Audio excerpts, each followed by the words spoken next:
আউযুবিল্লাহি মিনাশ শাইতানির রাজিম।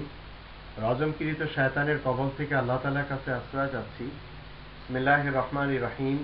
আল্লাহ তাআলার নামের সাথে যিনি বিশেষ মেহেরবান, অশেষ দয়ালু। আসসালামু আলাইকুম ওয়া রাহমাতুল্লাহ। আপনাদের সকলের উপরে আল্লাহ তাআলার পক্ষ থেকে রহমত নাজিল হোক, এটি আমার কামনা। কালো জাদু সম্পর্কে আমরা যে সমস্ত কথা শুনি এবং এই কালো জাদুর সাথে 11টি যে গিরা লাগানো হয়, আর এই জাদুকররা দুনিয়াতে যেখানেই থাকুক না কেন, এরা এই সব কাজগুলি করে তারা তাদের ধান্দা চালায় এবং তারা জানে না যে 11টি গিরা, এই 11টি গিরা লাগিয়ে এবং কালো জাদু করে মানুষকে শুধু লোকসান পৌঁছানোর জন্য, ক্ষতি করার জন্য এই মূলত অ্যাক্টিভিটিগুলি করা হয়। একজন মানুষ যখন শোনে, আমাদের সমাজে বিশেষ করে, যে অমুকের উপরে জাদু করা হয়েছে, এই কথাটি সে শুনলেই অসুস্থ হয়ে যায়। অথচ এই সব কিছু না, আর এগুলি যারা করে তারাও জানে, শুধুমাত্র পরম্পরা কিছু মন্ত্র চলে এসেছে, আর সেই মন্ত্রগুলির মাধ্যম দিয়ে 11টি গিট লাগায়ে একটি সুতা পড়া দেয় অথবা অন্য কোনো কিছু করে, কখনো রক্ত দিয়ে কিছু লেখে, জাফরান দিয়ে লেখে। এ ধরনের জাদুকররা এই পৃথিবীতে জানে না এগুলি কোনো মানুষের অনিষ্ট করতে পারে না। তবে যখন মানুষ শোনে তখন সে নিজে অসুস্থ হয়ে যায়। সত্যি আমার উপরে জাদু করা হয়েছে, প্রকৃতপক্ষে এগুলি কিছু না। আর যে মন্ত্র পড়ে এই শয়তান এবং ইবলিস সিফাতের লোকেরা, সেই মন্ত্রটিও আমি আপনাদের সামনে তুলে ধরছি।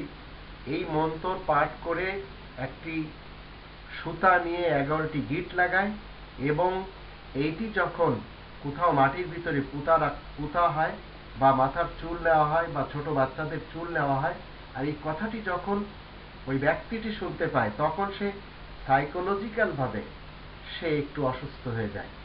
তো তার উচিত কি সেটা আমি আপনাদের সামনে তুলে ধরছি। এখন যে জাদুটি, যে মন্ত্রটি পড়া হয়, সেই মন্ত্রটি আমি আপনাদের সামনে পড়ব। কিচ্ছু হয় না। আজ থেকে আপনারা যে যেখান থেকে আমার এই কথাগুলি শুনছেন, মনে রাখবেন আপনার এবং আমার হাতে যে অস্ত্র রয়েছে, সেই অস্ত্র যখন আমরা ব্যবহার করব তখন পৃথিবীর কেউ আমাদেরকে সাইকোলজিক্যাল ভাবে আমাদেরকে কেউ নিচু করতে পারবে না, আমাদেরকে কেউ কোনো ধরনের কালো জাদু আসর করে না। এগুলি সবই ভুয়া। অতীতকাল থেকে যেভাবে চলে আসছে এই মন্ত্র, এই কালো জাদুর আসল যে কর্মকাণ্ডগুলি, প্রথমে একটি সুতা নিবে, একটি ধাগা নিবে, অথবা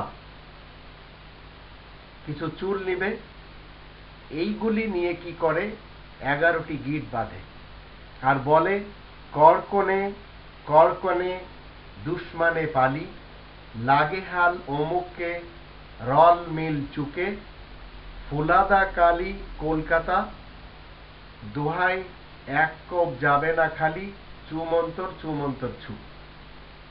এই যে ট্রিকগুলি তারা ব্যবহার করে, যা সাধারণত মানুষেরা এগুলি জানে না, কিন্তু এই লোকগুলি আপনি দুনিয়ার যেখানে দেখবেন এদের সকল সুরাত বিগড়ে গেছে।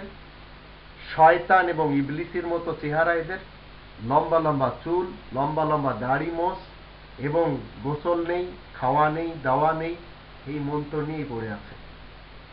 তো এই যে 11টি গিট লাগায়, গিরা লাগায়, তারপরে ফুঁক দিয়ে এইগুলি দিয়ে দেয়, আর যখন যার বিরুদ্ধে করায় সে যখন শোনে তখন সে নিজেকে, সে খুব বেশি এমন সাইকোলজিক্যাল ভাবে সে নিজেকে, মানে এমন সে বনে যায় যে সে যেন সত্যি রোগী, যে আমার উপরে জাদু করা হলো।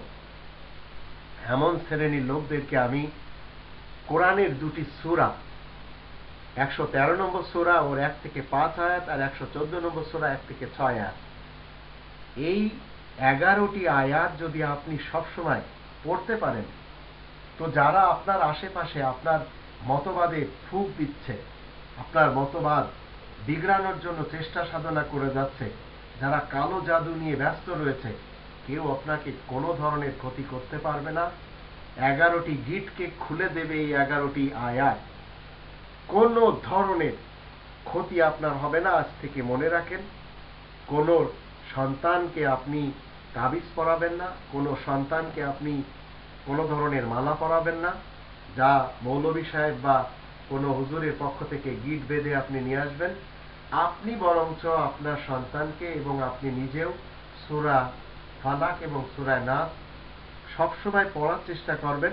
সকাল সন্ধ্যা যদি পড়া যায় আর এর আয়াত পড়ে যদি এর অনুবাদ আমরা জানতে পারি, তাহলে কোনো ধরনের কোনো কিছু আমাদের উপরে আসর করবে না ইনশাআল্লাহ। আল্লাহ বলছেন, বিসমিল্লাহির রহমানির রহিম, কুল আউযু বিরাব্বিল ফালাক মিন শাররি মা খালাক ওয়া মিন শাররি গাসিকিন ইযা ওয়াকাব ওয়া মিন শাররি নাফাসাতি ফিল উকাদ ওয়া মিন শাররি হাসিদিন ইযা হাসাদ। দয়াময় পরম দয়ালু আল্লাহ তাআলার নামে। তুমি বলো, আমি শরণ নিচ্ছি উষার স্রষ্টার কাছে। তিনি যা কিছু সৃষ্টি করেছেন তার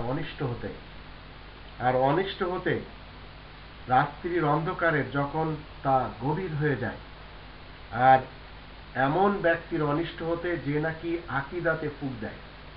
আপনার যে কোরআনী মতবাদ রয়েছে, সেই মতবাদে ফুঁক মারে এক শ্রেণীর ভ্রান্ত ধার্মিকরা, এবং অনিষ্টি হতে হিংসুকের যখন সে হিংসায় মেতে ওঠে, হিংসা করে। এরপরে হলো আল্লাহ বলছেন, বিসমিল্লাহির রহমানির রহিম, কুল আউযু বিরাব্বিন নাস মালিকিন নাস ইলাহিন নাস মিন শাররিল ওয়াসওয়াসিল খান্নাস আল্লাযী ইউওয়াসওয়িসু ফি সুদুরিন নাসি মিনাল জিন্নাতি ওয়ান নাস। দয়াময় পরম দয়ালু আল্লাহ তাআলার নামে। তুমি বলো, আমি শরণ নিচ্ছি মানুষের প্রতিপালকের, মানুষের অধিপতির, মানুষের ইলাহের নিকট থেকে, আত্মগোপনকারী কুমন্ত্রণাদাতার অনিষ্ট হতে, যে কুমন্ত্রণা দেয় মানুষের অন্তরে, জিনের মধ্য হতে এবং মানুষের মধ্য হতে। তো এই যে 11টি আয়াত, এই 11টি আয়াত আপনার এত বড় অস্ত্র হিসেবে কাজ করবে যে আপনার জীবনে কালো জাদু ঠাদু তো বাদই দেন, আপনার আকীদার ভিতরে কারোর কোনো ফুঁক চলবে না। কোরআনের মতবাদ যদি আপনি রাখতে পারেন, এই মতবাদ চিরকাল স্থায়িত্ব কিভাবে রাখবেন, যার জন্য এই 11টি আয়াত, এটা আপনার সবসময় স্মরণ রাখতে হবে।